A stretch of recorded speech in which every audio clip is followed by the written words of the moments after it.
Hello दोस्तों, STV study point पे आप सबका स्वागत है। दोस्तों, आज हम बात करने वाले हैं आधुनिक इतिहास के क्रम में किसान सभा का। तो किसान सभा की बात करें तो आखिर किसानों को भी सभा करने की जरूरत पड़ गई।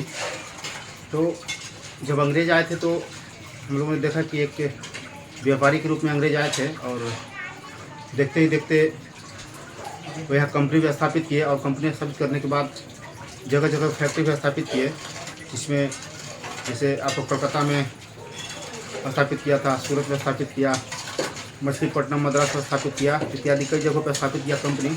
और उसके बाद उन्होंने स्थानीय राज से संपर्क करके उन्होंने एक दूसरे से साठगांठ बनाया और हुआ है कि अनंतः इन्होंने राजनीतिक हस्तक्षेप करना शुरू कर दिया। और किस तरह से देखे कि आपको जो 1757 में प्लासी की युद्ध हुआ, उसके बाद बक्सर की युद्ध हुआ और बक्सर की युद्ध जीतने के बाद उन्होंने संपूर्ण रूप से बिहार, उड़ीसा और बंगाल का दीवानी अपने अधिकार में कर लिया।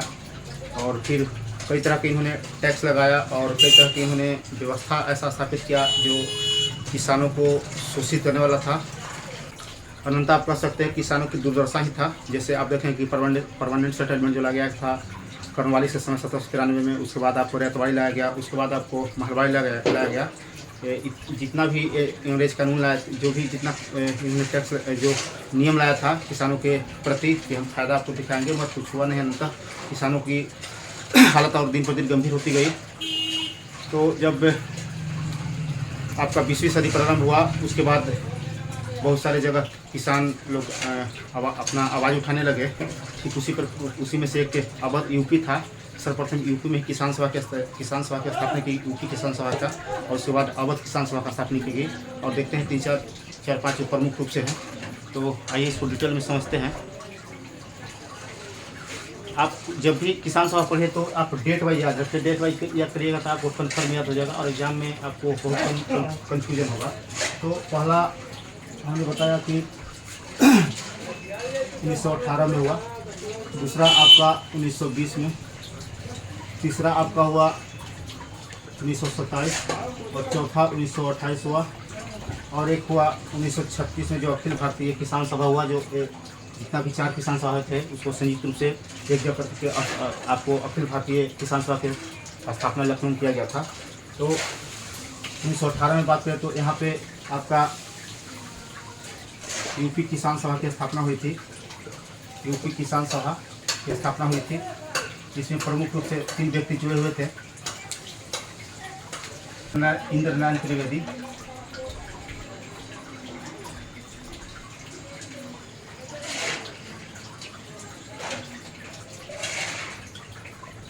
दूसरा व्यक्ति थे गौरी शंकर मिश्र,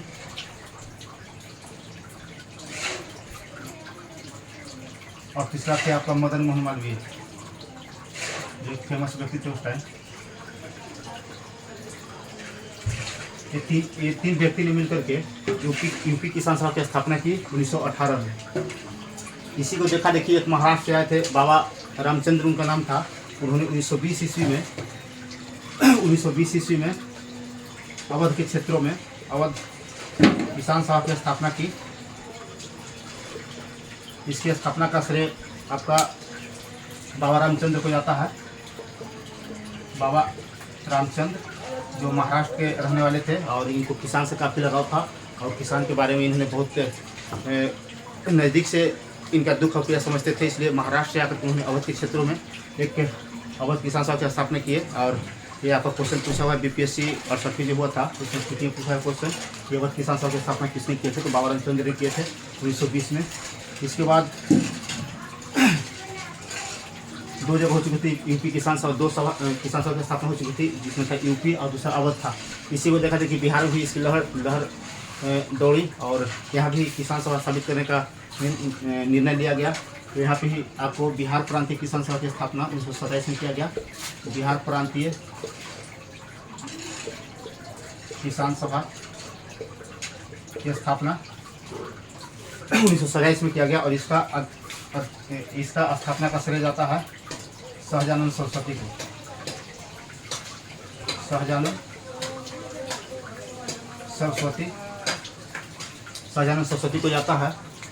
इसके बाद आपको एक दक्षिण भारत में हुआ, एक उत्तर भारत में 3 हुआ। यूपी किसान सभा 1918 में, अवध किसान सभा 1920 में, 1927 में बिहार प्रांतीय किसान सभा। और इसी को देखा देखिए दक्षिण भारत में भी कुछ किसान एकजुट हुए और वहाँ भी एक सभा का आयोजन किया गया जिसका नाम था आपका आंध्र प्रांतीय किसान सभा।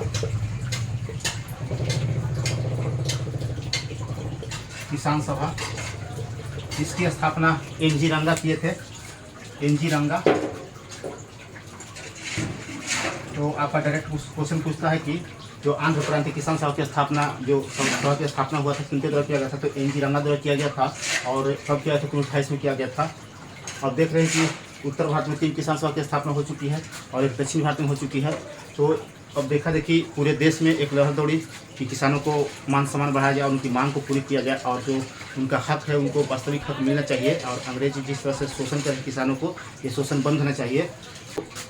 इन दोनों ने मिलकर साधारण संसद एनजी रंगा ने मिलकर एक राष्ट्रीय स्तर पे एक देशव्यापी रूप में अखिल भारतीय, पहली बार अखिल भारतीय किसान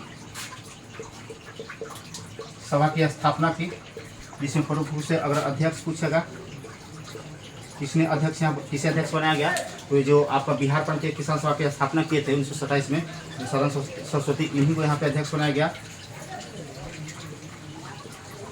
सहजानंद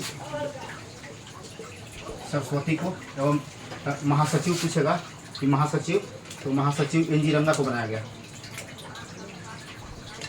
महासचिव एनजी रंगा, जो आपका आंध्र प्रांतीय किसान सभा के अध्यक्ष थे या इन्होंने स्थापना किया था, तो एनजी रंगा को बनाया गया। तो यहाँ आपको बहुत ज़्यादा क्वेश्चन पूछता है कि 1936 जो अखिल भारतीय किसान सभा हुई थी कहाँ हुई थी। तो अगर आयोजन स्थल पूछे तो आपका लखनऊ में हुआ था। दोस्तों अगर स्क्रीनशॉट लेना चाहते तो ले लीजिए, इसको मिटा रहे हैं।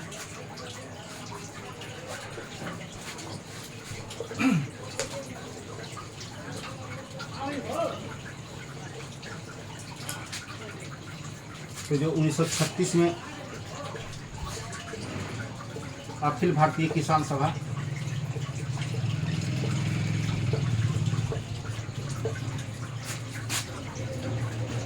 की जो स्थापना हुई, ये आपका आयोजन स्थल पूछेगा कि स्थल कहाँ पे, तो स्थल में आप बताइएगा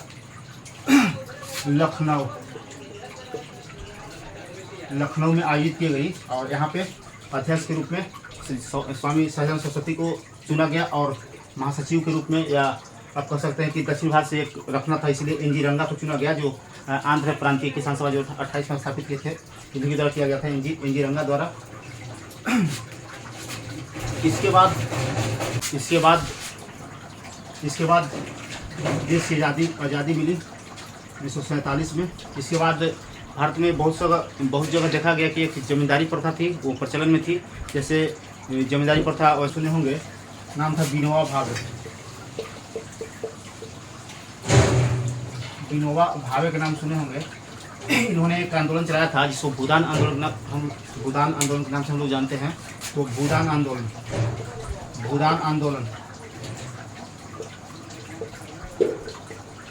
और बहुत सारे एग्जाम में बहुत बार पूछा गया है कि भूदान आंदोलन किसने शुरू किया था, तो विनोबा भावे ने शुरू किया था। और अगर बस पूछेगा तो 1951 ईस्वी में इन्होंने, जगह भी पूछता है कि कहाँ से शुरू किए थे, तो इन्होंने पोचमपल्ली ग्राम से, पोचमपल्ली आपको आंध्र प्रदेश से पड़ता है, पोचमपल्ली आंध्र प्रदेश से इन्होंने शुरू किया था। तो आपको बहुत इंपॉर्टेंट पॉइंट हो जाता है कि भूदान आंदोलन किसने शुरू किया था, तो विनोबा भावे ने किया था। कब किया था, तो 1951 में किया था।